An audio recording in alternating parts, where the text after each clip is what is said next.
In the boys' finale, Ryan leaves Butcher's funeral with mother's milk. Then he stands as best man at MM's wedding. Ryan finally has a family, and that family is MM's. So here's the question nobody's stopping to ask: why MM? Out of everyone Ryan knew, why is he the one who takes him in? The answer goes back to season 4.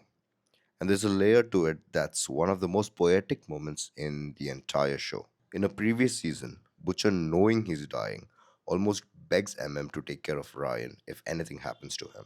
Get him out of there. Raise him. Raise him. You're the best dad I know him. Best fucking anyone. Might be one of the nicest things you've ever said to me, but what if Ryan doesn't want to go? Then you've got to make him. That's the obvious reason. MM is the only person Butcher trusts to actually do right by the kid. He's the only one in that group who's a real father, who actually knows how to raise a kid without breaking him. But this scene isn't really about Butcher. It's about a promise Butcher himself made years before.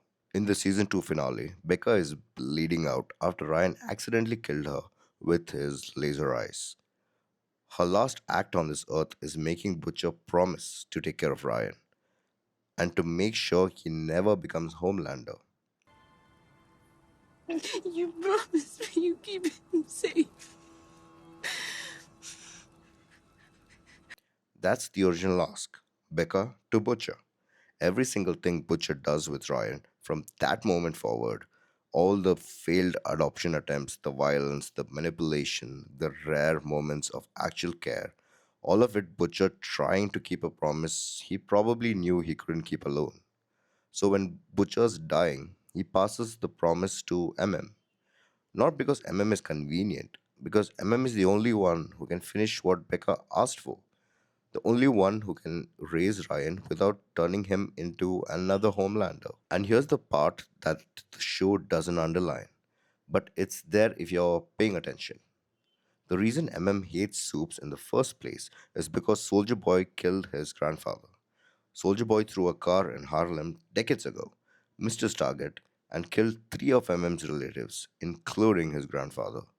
That trauma is the foundation of who MM is the entire reason he joined the boys.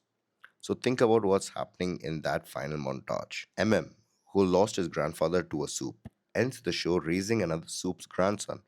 Ryan is Homelander's son. Homelander was Soldier Boy's son, which means MM is raising Soldier Boy's grandson. The man who took everything from MM has his bloodline placed in MM's hands, and MM chooses to raise him with love instead of hate. That's not coincidence. That's the writer saying the cycle stops when somebody decides to break it. MM didn't take in Ryan because Butcher asked. He took him in because Becca asked Butcher first. Because Soldier Boy took everything from him and he refused to pass that hate down. And because raising this kid right was the only way any of it actually stops. It's the quietest, most earned moment in the entire finale and almost nobody's talking about it. I've got my full reaction to the finale up on the channel, and I'm creating a video that theorizes that Ryan actually did not lose his powers. So make sure you're subscribed to not miss that. This is Shabby Says. See you in the next one.